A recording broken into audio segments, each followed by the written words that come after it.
நண்பர்கள் அனைவருக்கும் வணக்கங்கள். காட்டின் வழியே கணவனும் மனைவியும் தனியே நடந்து கொண்டிருக்கிறார்கள். இந்த காட்டுப்பாதை சிராவத்தி நகரத்திற்கு போகிறது. இவ்வழி போக்கரும் சிராவத்தி நகரத்திற்குத்தான் போகிறார்கள். நடையுடை பாவனைகளில் தொழிலாளி போல காணப்படும் அவள் கணவன் தூங்கிக் கொண்டிருக்கும் 2 வயது குழந்தையை தன் மார்பில் சாத்தி கொண்டு வழி நடக்கிறான். அவனுடன் செல்லும் அவன் மனைவி இள வயதுள்ளவள். பெரிய குடும்பத்தில் பிறந்து வளர்ந்தவர் போல் காணப்படுகிறாள். முழு கர்ப்பவதியாகையால் விரைந்து நடக்க முடியாமல் மெல்ல நடக்கிறாள். கண்ணு கட்டிய வரையில் நெடுந்தூரம் காடாக இருக்கும் இந்த இடத்திலே மனிதரை காண முடியவில்லை. மரங்களில் காட்டு புறாக்களும் மைனா முதலிய பறவைகளும் பாடிக்கொண்டிருக்கின்றன. திடீரென்று சூரியனை மேகங்கள் மறைத்துவிட்டன. காற்று வீசத் தொடங்கியது. தூறல் தூரத் தொடங்கிற்று. இச்சமயத்தில் அப்பெண்மணி தன் கணவனிடம் வயிறு வலிக்கிறது என்று கூறினாள். நன்றாக மழை பெய்யும் போல் தோன்றுகிறது.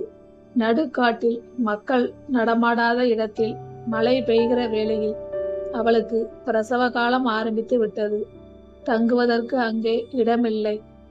இடம் காலம் இரண்டும் தனக்கு மாறுபட்டு பகையாக இருப்பதைக் கண்டு என்ன செய்வதென்று தோன்றாமல் அவன் திகைத்தான்.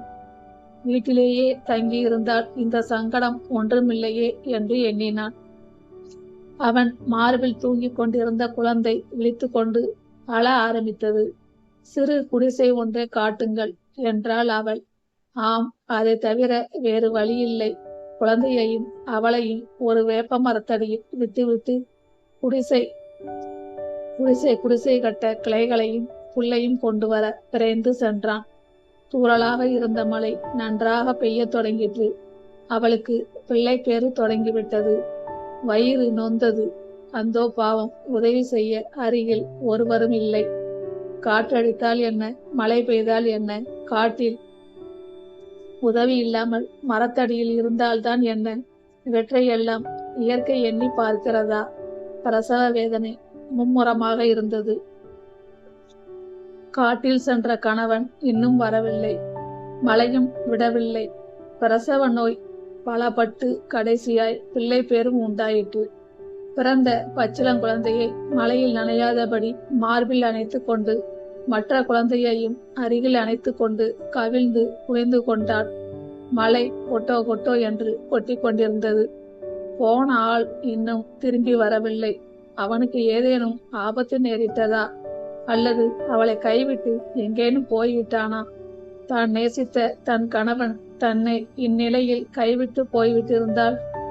இதை நினைக்கும் போது அவளுக்கு கழுத்தை கத்தி கொண்டிருப்பது போல தோன்றியது. ஆதரவற்ற நிலையில் நடு காட்டில் இரவு வேளையில் காற்று மழையில் நனைந்து கொண்டு பிரசவம் செய்யும் கொடுந்துன்பத்தை விட மிக மிக கொடுந்துன்பமாக தோன்றியது. அவன் அவளை கைவிட்டான் என்னும் எண்ணம் அவள் உடம்பை காற்றும் மழையும் தாக்கியது. அவளுக்கு துன்பமாக தோன்றவில்லை. தன் கணவன் தன்னை கைவிட்டானோ என்னும் ஐயம் அவள் மனத்திலே பெரும் புயலை வீசி அவளை பெரும் துன்பத்திற்குள்ளாக்கிட்டு. இந்த நிலையிலே உறக்கமின்றி காற்றிலும் மழையிலும் நனைந்து கொண்டு பறவை குஞ்சுகளை சிறகுகளால் அணைத்து கொள்வது போல் தன் குழந்தைகளை மார்பில் அணைத்து கொண்டு இரவை கழித்தாள். கடைசியாக அந்த நீண்ட இரவு கழிந்து பொழுது விடிய தொடங்கிற்று. மழையும் ஓய்ந்து நின்றது. ஆனால் காற்று சில்லென்று வீசிற்று.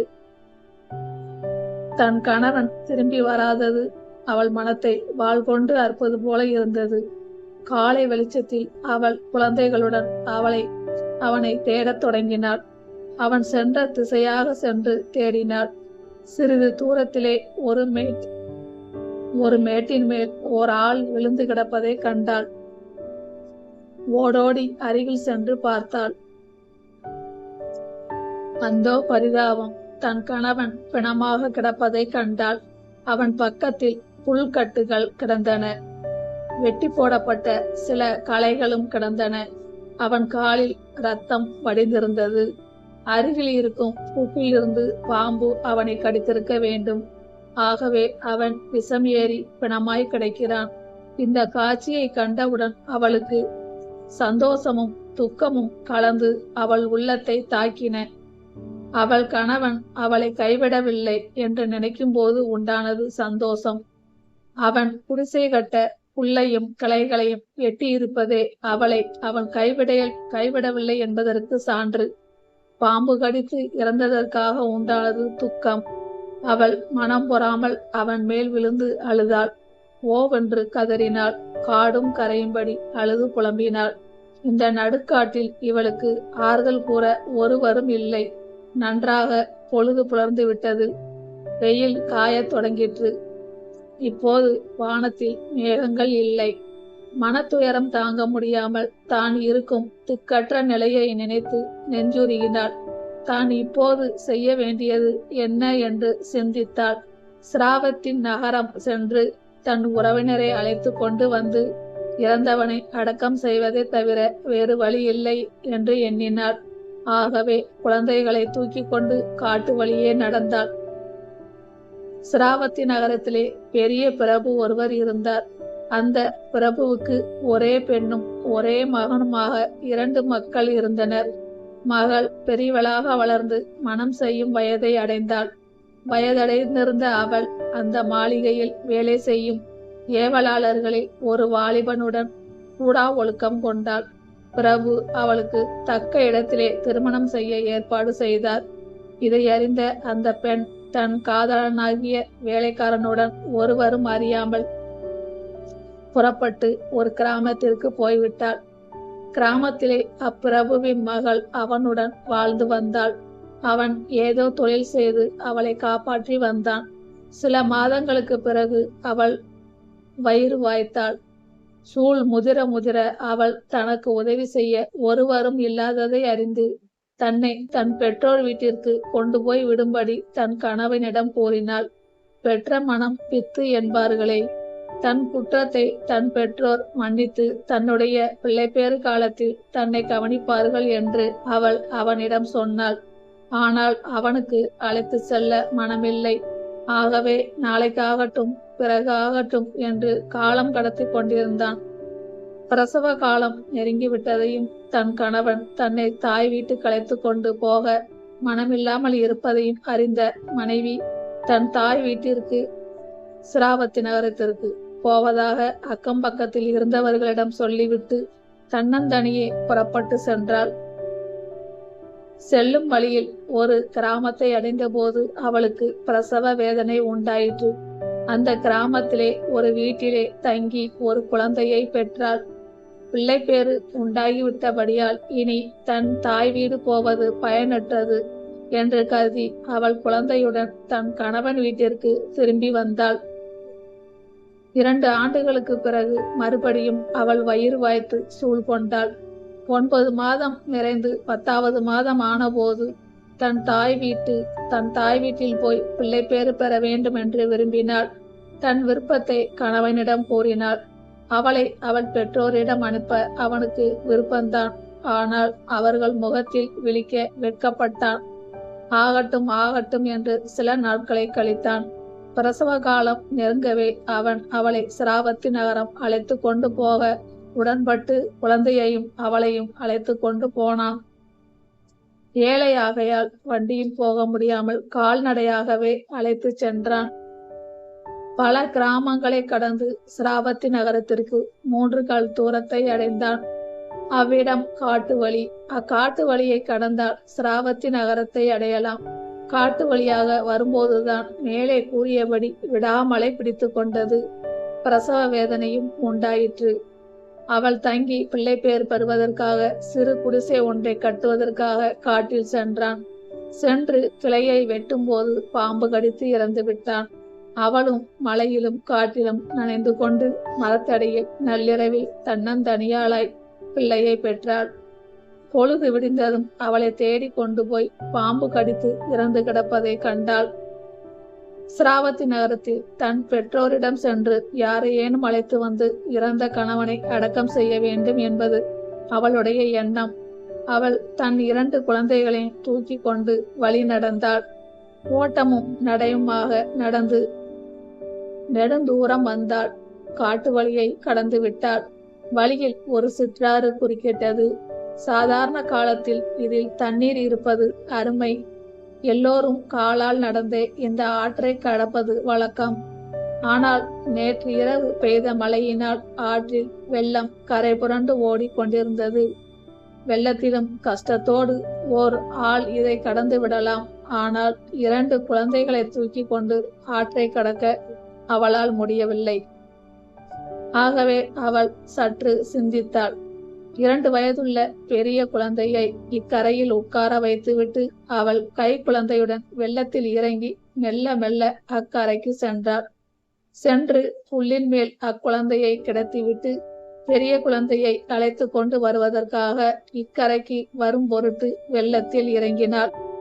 இன்று பிறந்த இக்குழந்தையை தனியே கிடத்திவிட்டு வருவது அவளுக்கு மனம் தாழவில்லை. அடிக்கடி குழந்தையை திரும்பி பார்த்து கொண்டே நடு ஆற்றை கடந்து வந்தாள். அப்போது அங்கே எங்கிருந்தோ ஒரு கழுகு வேகமாய் பறந்து வந்து அக்குழந்தையை கால்களால் பற்றி கொண்டு பறந்தது.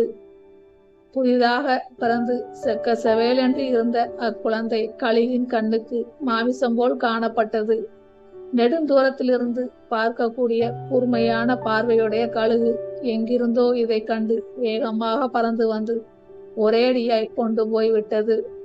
நட்டாற்றில் இருந்து இதை கண்ட தாய்க்கு மனம் துடித்தது. அவள் கைகளை வீசி சூ சூ என்று கூவி துரத்தினாள். கழுகு குழந்தையை தூக்கி கொண்டு போய்விட்டது.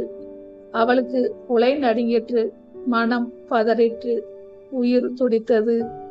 தன்னுடைய தாய் நட்டாற்றில் நின்று சூ சூ என்று கூவி கைகளை வீசுவது கண்டு அக்கரையில் இருந்த குழந்தை தாய் தன்னை கூப்பிடுகிறாள் என்று நினைத்து கொண்டு தாயிடம் செல்ல ஓடி வந்து தண்ணீரில் குதித்தது. பெருவெள்ளம் வேகமாய் ஓடி வருகிறபடியால் வெள்ளத்தில் அகப்பட்டு அடித்து கொண்டு போய்விட்டது. அந்த குழந்தை அம்மா அம்மா என்று கத்துகிற ஓசையை கேட்டு அவள் எதிர்கரையை திரும்பி பார்த்தாள். கரையில் இருந்த குழந்தை காணப்படவில்லை. வெள்ளத்தில் குழந்தை அடித்து கொண்டு நெடுந்தூரம் போய்விட்டதை கண்டாள். அந்தோ அவளுடைய 2 குழந்தைகளும் போய்விட்டன. குழந்தையை பிடிக்க வெள்ளத்தில் தொடர்ந்து சென்றாள். குழந்தை வெள்ளத்தில் மறைந்து விட்டது. அந்தோ இந்த குழந்தையும் போய்விட்டது. அவளுக்கு இடிமேல் இடி விழுந்தது போலாயிற்று. என்ன செய்வதென்று தோன்றாமல் திகைத்தாள். அவள் பித்து பிடித்தவள் போலானாள். நிலை கொள்ளாத வெள்ளத்திலிருந்து ஒருவாறு சமாளித்து கரையேறினாள். கரை மேல் அடியற்ற மரம் போல விழுந்து ஓ என்று அலறி அழுதாள். அவள் நெஞ்சு வெடித்து விடும் போல் இருந்தது. நெடுநேரம் வரையில் போவென்று அலறி அழுதாள். அவளை தேற்றுவதற்கு அருகில் ஒருவரும் இல்லை. ஒன்றன் பின் ஒன்றாக தனக்கு நேர்ந்த துன்பங்களை எண்ணி எண்ணி மனம் புழுங்கினாள். முன்னாள் இரவில் கணவன் பாம்பு கடித்து இறந்தான். இன்று காலையில் ஒரு குழந்தையை கழுகு கொண்டு போய்விட்டது. மற்றொரு குழந்தையை வெள்ளம் அடித்து கொண்டு போயிற்று. அந்த கொடுமை கொடுமை! தன் பூழ்வனையை நினைத்து ஒருவாறு தேறினாள். ஆனாலும் அவள் மனம் குழம்பியிருந்தது. சிராவத்தி நகரம் அண்மையில் தெரிந்தது. தன் பெற்றோரிடம் சென்று அவர்களை காண வேண்டும் என்று அவள் மனம் துடித்தது. இவளுடைய துன்பங்களை கேட்டால் இவள் தாயார் எவ்வளவு வேதனை அடைவாள், தகப்பனார் எவ்வளவு துன்பம் அடைவார், சகோதரன் எவ்வளவு வருந்துவான். இவர்களை தவிர இவளுக்கு இந்த உலகத்தில் உறுதுணையாவர் யார்? அவள் உடம்பில் நடக்க சக்தி இல்லை. தன்னால் கூடுமான வரையில் விரைவாகவே நடந்தாள். கணவனையும் குழந்தைகளையும் ஒரே நாளில் இழந்து விட்டதை நினைத்து அவள் மனம் ஏங்கியது. நகர எல்லைக்கு அருகில் வந்துவிட்டாள். எதிரிலே நகரிலிருந்து வரும் ஓர் ஆள் எதிர்பட்டான். தன்னந்தனியே வெகு தூரத்திலிருந்து கால்நடையாக வருகிற இவள் தோற்றத்தையும் முகவாட்டத்தையும் கண்ட அவன் மனம் இறங்கிற்று. தன்னை அறியாமலே அம்மா எங்கே போகிறீர்கள் என்று கேட்டான். சீமான் பெயரை சொல்லி அவர் வீட்டுக்கு போவதாக கூறினாள். அதை கேட்டதும் அந்த ஆளின் முகத்தில் வருத்த குறி காணப்பட்டது. அவர் வீட்டில் எல்லோரும் சுகந்தானே என்று கேட்டாள். ஐயோ, அதை ஏன் கேட்கிறீர்கள் என்று இழுத்தான். வருத்தத்துடன் அவளுக்கு மனம் துடித்தது. என்ன, அவருக்கு ஒன்றும் இல்லையே, சௌக்கியமாக இருக்கிறாரா என்று கேட்டாள் ஆவலுடன். நேற்று இரவெல்லாம் நல்ல பெய்ததல்லவா? ஆமாம். வீடு இடிந்து விழுந்து அவரும் அவர் மனைவியும் மகனும் இறந்து போனார்கள். இதை கேட்டதும் தலையில் இடி விழுந்தது போல் ஆனாள். அதோ புகைகிறது பார், அவர்களை கொளுத்தும் புகைதான் அது என்று அந்த பக்கமாக கையை காட்டினான். அந்த பக்கமாக திரும்பினாள். சுடுகாட்டிலிருந்து பெரும் புகை எழும்பி வானத்தில் போகிறதை கண்டாள். அவர்களுக்கும் இந்த கதியா என்று நினைத்தபோது அவள் மனம் பித்து பிடித்தது போல ஆயிற்று. மூளை குழம்பிற்று. பைத்தியம் பிடித்தவள் போல ஓடினாள். ஆடை நெகிழ்ந்து விட்டதையும் அவள் சரியாக உடுத்தவில்லை. பித்துக்கொல்லி போல் பைத்தியக்காரி போல் ஆனாள். தன் நினைவை இழந்தாள். மனம் போனபடி தெரு தெருவாக சுற்றி அலைந்தாள். அவளை கண்டவர்கள் துரத்தி விரட்டினார்கள். தூரப்போ, இங்கே வராதே, போய்விடு என்று துரத்தினார்கள். ஆடை விலை நெகிழ்ந்திருந்தது. அது அவளுக்கு தெரியவில்லை.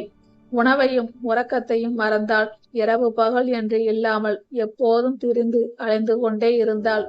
அவளை ஏன் என்று கேட்போர் இந்த உலகத்திலே ஒருவரும் இல்லை.